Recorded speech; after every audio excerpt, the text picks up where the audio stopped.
नमस्कार दोस्तों, स्वागत है आप सभी का हमारे YouTube चैनल रत्नाकर क्लासेस में। तो जैसे कि हम पिछले लेक्चर में विलयन की सांद्रता प्रदर्शित करने की विधियों को पढ़ चुके हैं, तो अब हम देखेंगे विलयनों के अणुसंख्य गुणधर्म। तो आइए देखते हैं, यहाँ पर लिखा हुआ है विलयनों के अणुसंख्य गुणधर्म। तो जैसे कि शब्द में ही है विलयनों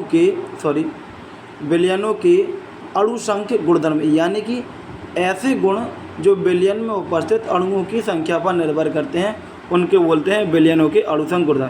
तो लिखा है विलयन के ऐसे गुण जो उसमें उपस्थित अणुओं या कणों की संख्या पर निर्भर करते हैं, विलयन के अणुसंख्य गुणधर्म कहलाते हैं। तो डेफिनेशन बहुत ईजी है, ये बोर्ड एग्जाम में नहीं आएगा। बोर्ड एग्जाम में क्या आएगा उस पर चर्चा करते हैं, लेकिन आपको इसके भी बारे में पता होना चाहिए।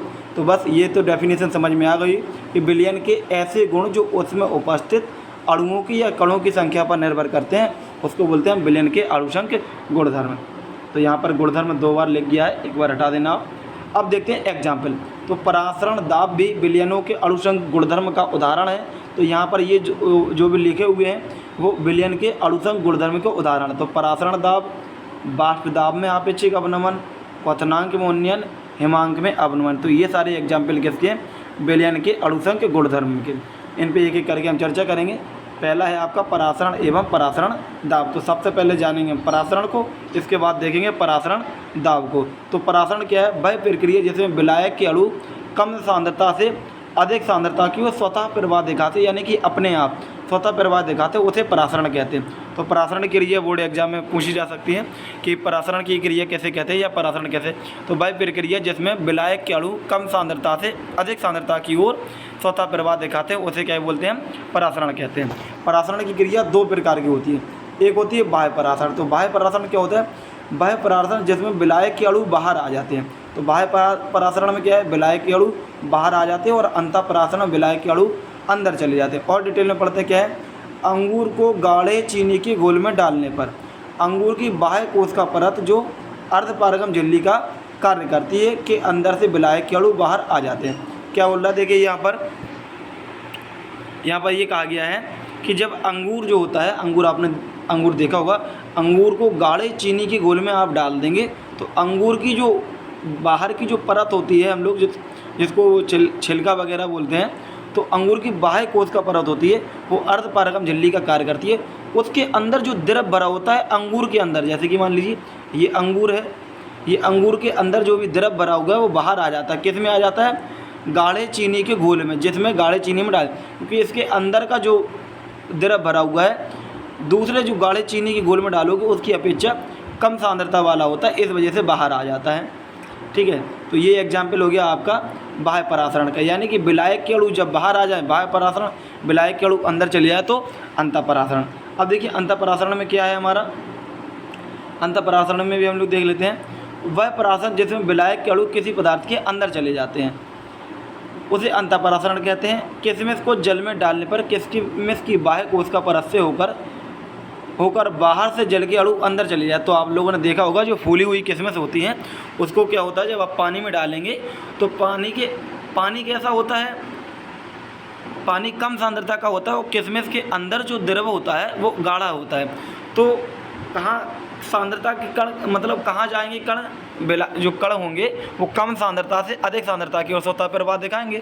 तो इस वजह से जब अधिक सांद्रता की ओर जाता है पानी, यानी कि विलायक के अणु, तो वो अंदर से किशमिश कैसी हो जाती है? फूल जाती है। तो किशमिश जो फूलना होती है वो अर्धपारगम झिल्ली का बाह्य अंतः परासरण का उदाहरण है।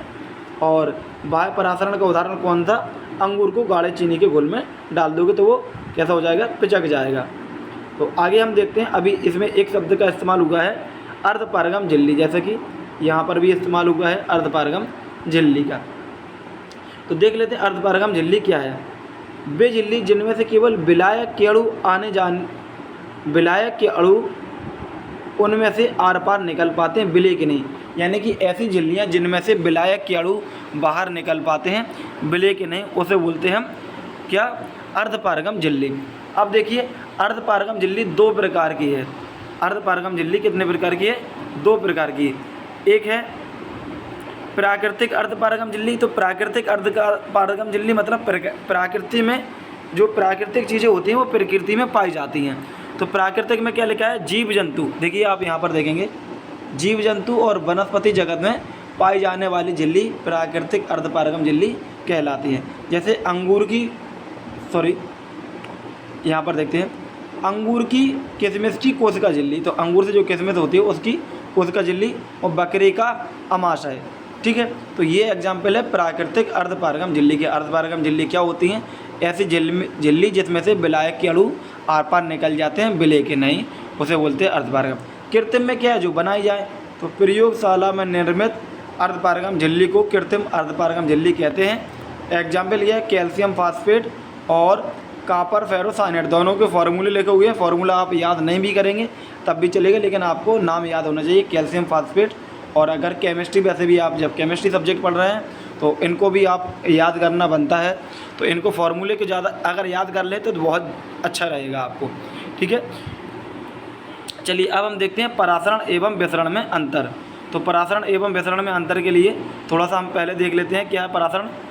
तो लिखा है परासरण तो अभी पढ़ा दिया। परासरण में क्या होता है? विलायक के अणु कम सांद्रता से अधिक सांद्रता की ओर जाते हैं, और विसरण में क्या होता है? विलायक के अणु अधिक सांद्रता से कम सांद्रता की ओर जाते हैं। इसमें क्या है? अर्धपारगम झिल्ली की आवश्यकता होती है, और यहाँ पर अर्धपारगम झिल्ली की आवश्यकता नहीं होती है। बस इतना सा अंतर है कि विसरण जो होता है उसमें अर्धपारगम झिल्ली की आवश्यकता नहीं होती है, और परासरण में अर्धपारगम झिल्ली की आवश्यकता होती है। अब यहाँ पर जो परासरण दाब है और बर्कले हटले विधि, इसको हम नेक्स्ट लेक्चर में कवर करेंगे। ओके, तो यहाँ तक तो ये हमारा कंप्लीट हो गया। परासरण दाब को देख लेते हैं एक बार, चलो थोड़ा सा टाइम है। परासरण की क्रिया को रोकने में लगाए गए दाब को बोलते हैं परासरण दाब, और वह अतिरिक्त दाब जो एसपीएम, देखिए एसपीएम यहाँ को शॉर्ट में बोला गया अर्धपारगम झिल्ली को। अर्धपारगम झिल्ली को बोला जाता है सेमी पेरीमेबल। ठीक है, इस पर तो एसपीएम लिखा है, एसपीएम मतलब अर्धपारगम झिल्ली है यहाँ पे। तो वह अतिरिक्त दाब जो एसपीएम द्वारा विलायक के प्रभाव को रोकता है परासरण दाब कहलाता है, या परासरण की क्रिया को रोकने के लिए लगाए गए दाब को बोलते हैं परासरण दाब। तो परासरण दाब बहुत ज़्यादा इंपॉर्टेंट है। अभी तो केवल डेफिनेशन बताइए, क्वेश्चन आता है कि बर्कले हटले विधि द्वारा परासरण दाब का निर्धारण कैसे करते हैं, यानी कि परासरण दाब कैसे ज्ञात करते हैं। तो परासरण दाब भी हमने कंप्लीट कर लिया। बर्कले हटले विधि को कल पढ़ेंगे, क्योंकि ये एक लॉन्ग विधि है और चित्र के द्वारा हमें इसको समझना। ओके, तो आज तक यहीं रखते हैं। तो वीडियो देखने के लिए धन्यवाद।